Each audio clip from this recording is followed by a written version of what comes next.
Hello and welcome to Lavneesh sir की class.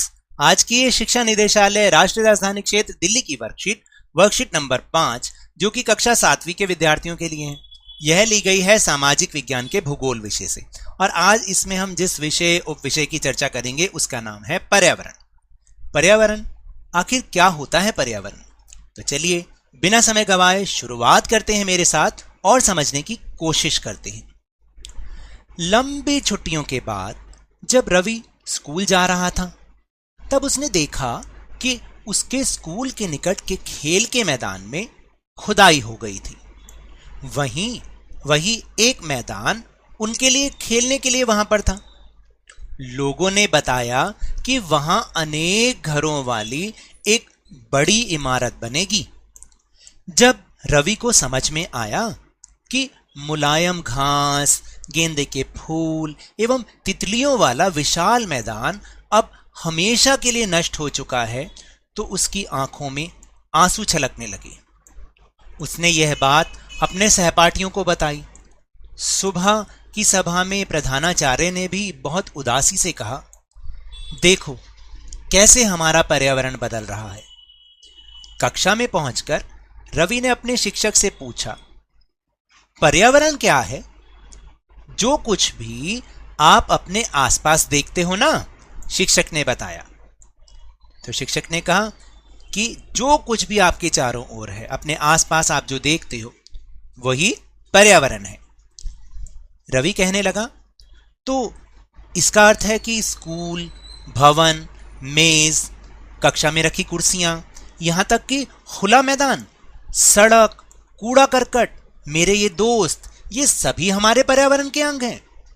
तो फिर अब आपको समझ में आया कि पर्यावरण का अर्थ आखिर है क्या? जो कुछ भी आपके चारों ओर है उसे पर्यावरण कहते हैं। कुछ भी, जब आप घर में जाते हैं तो जो घर के सामान आपके चारों तरफ हैं, घर के लोग हैं, वो सभी पर्यावरण के अंग हैं। जब आप स्कूल में जाते हैं तो जो स्कूल में चारों तरफ आपकी चीजें होती हैं, वस्तुएं होती हैं, लोग होते हैं, वो सभी पर्यावरण के अंग हैं और इन सभी को मिला के पर्यावरण बनता है। तो अपने आसपास उपलब्ध वस्तुओं की सूची बनाइए व उन्हें निम्न तालिका के अनुसार वर्गीकृत कीजिए। यानी जो आपके आसपास वस्तुएं उपलब्ध हैं उनकी सूची बनानी है और तालिका के अनुसार उन्हें लिखना है। जैसे घर में उपलब्ध वस्तुएं, तो कौन कौन सी हैं घर में उपलब्ध वस्तुएं आपके चारों ओर? कौन कौन सी होंगी भाई? पंखा, ठीक है, मेज, कुर्सी, और क्या हो सकता है आप बताइए? पलंग, ठीक है। और भी जो चीजें आपको समझ में आया वो भी लिख सकते हैं। फिर पड़ोस में उपलब्ध वस्तुएं, यानी आपके आस पड़ोस समुदाय में कौन कौन सी वस्तुएं उपलब्ध होती हैं, जैसे कि पार्क, ठीक। और क्या हो सकता है? स्कूल हो सकता है, अस्पताल भी हो सकता है,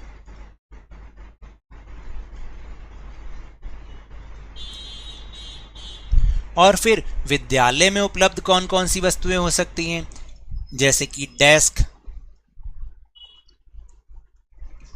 और क्या हो सकता है? ग्रीन बोर्ड,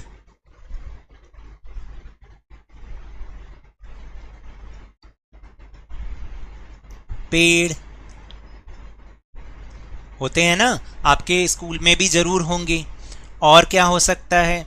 वहां पर भी जो है कमरे, भाई ये सारे क्या हैं? कक्षाएं जिसमें होती हैं। तो ये सारी चीजें हमें विद्यालय में मिलती हैं। तो ऐसे ही आप और भी चीजें लिख सकते हैं। अब क्या ये सभी वस्तुएं एक समान हैं जो ऊपर अभी हमने करी? तो आप कहेंगे नहीं। इसका उत्तर क्या बनेगा? नहीं। तो ये जो एक समान नहीं है, आखिर ये क्या है?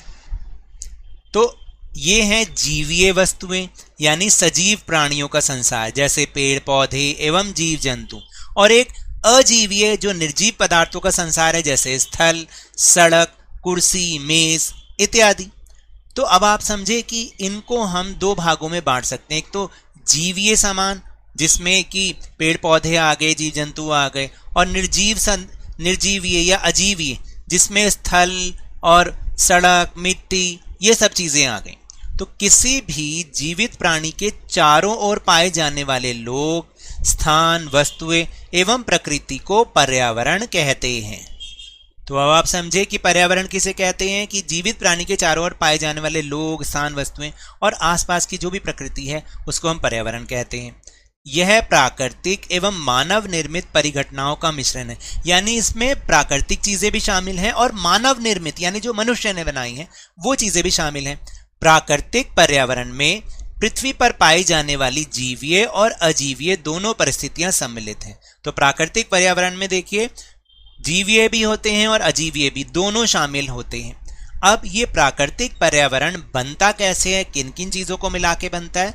स्थल मंडल जिस पर हम रहते हैं, जैव मंडल जिसमें हम दूसरे जीवों के साथ प्रतिक्रिया करते हैं, वायुमंडल जिसमें हम सांस लेते हैं और जल मंडल जिसे पीकर हम अपने प्राणों की रक्षा करते हैं और हम जीवित रह पाते हैं। तो अब आपको समझ में आया कि प्राकृतिक पर्यावरण किन चार चीजों से मिलकर बनता है? स्थल मंडल, जैव मंडल, वायुमंडल और जल मंडल के द्वारा। तो चलिए अब हम सबसे पहले बात करेंगे स्थल मंडल की। किसकी? स्थल मंडल की। स्थल मंडल पृथ्वी की ठोस परपटी या कठोर ऊपरी परत को स्थल मंडल कहते हैं। यानी कि जो पृथ्वी की जो ऊपरी परत है जो कठोर है बहुत ज्यादा, तो इसको हम क्या कहते हैं? स्थल मंडल, यानी जिस पर हम रहते हैं। यह चट्टानों एवं खनिजों से बना होता है। किससे बना होता है स्थल मंडल? चट्टानों और खनिजों से, एवं मिट्टी की पतली परत से ढका होता है। आप देखते हैं ना, जब आप अपने घर से बाहर निकलते हैं तो मिट्टी की पतली परत होती है और वो कठोर भी होती है, तो कठोर सतह है। तो ये क्या हुआ? स्थल मंडल। यह पहाड़, पठार, मैदान, घाटी आदि जैसी विभिन्न स्थलाकृतियों वाला विषम धरातल होता है। क्योंकि आपने देखा हमारी पृथ्वी पर पहाड़ भी हैं, पठार भी हैं, मैदान भी हैं और घाटियां भी हैं। तो ये सारी कैसी एक जैसी स्थलाकृति हैं? नहीं, विषम है, यानी अलग अलग है। ये स्थलाकृतियां महाद्वीपों के अलावा महासागर की सतह पर भी पाई जाती हैं। यानी यही जो स्थलकृतियां हैं जैसे पहाड़, पठार, ये सारी महासागर के अंदर भी होती हैं और जो है महाद्वीपों में भी मिलती हैं।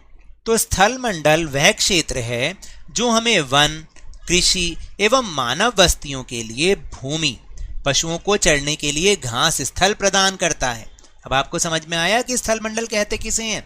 वो क्षेत्र जो हमें रहने के लिए ज़मीन देता है, वन देता है, खेती बाड़ी करने के लिए जो है ज़मीन देता है, या पशुओं को चरने के लिए घास स्थल प्रदान करता है। ये सारा क्षेत्र स्थल मंडल कहलाता है और यह खनिज संपदा का भी स्रोत है, यानी इसमें से खनिज भी हमें मिलते हैं। तो चलिए अब हम चलते हैं अपने प्रश्नोत्तर की ओर। पहला प्रश्न है कि किसी एक जैव संसाधन का उदाहरण दीजिए। जैव अभी आपको समझाया था जिसमें जीवन होता है, जिसमें प्राण होते हैं। तो वो कौन कौन से होते हैं भाई? आप लिख दोगे जीव जंतु। जीव जंतु, ठीक है। और दूसरा है स्थल मंडल को अपने शब्दों में परिभाषित कीजिए। तो देखिए स्थल मंडल आपको यहां से लिखना है। इसका दूसरा प्रश्न, स्थल मंडल वह क्षेत्र है जो हमें वन, कृषि एवं मानव बस्तियों के लिए भूमि, पशुओं को चरने के लिए घास स्थल प्रदान करता है। तो यहां तक आपने दूसरे प्रश्न का उत्तर लिखना है। तो ये तो थी आज की वर्कशीट। अगर मेरे इस तरह समझाने से अब आपको समझ में आने लगा है तो इस चैनल और वीडियो को लाइक दीजिए, बहुत शेयर कीजिए और सब्सक्राइब भी कीजिए और जल्दी से 50K यानी 50,000 तक पहुंचा दीजिए। लेकिन याद रखिएगा, घर से बाहर निकलते समय मास्क अवश्य लगाएं और अपने हाथों को नियमित रूप से साबुन और पानी से धोते रहिए, क्योंकि कोरोना अभी भी फैल रहा है। और अपनी बारी आने पर इसका टीकाकरण अवश्य कराएं, क्योंकि कोरोना को हराना है और जिंदगी को एक बार फिर से सुहाना बनाना है। और उसके बाद अरे भाई स्कूल भी तो जाना है। इसी उम्मीद के साथ बहुत बहुत धन्यवाद।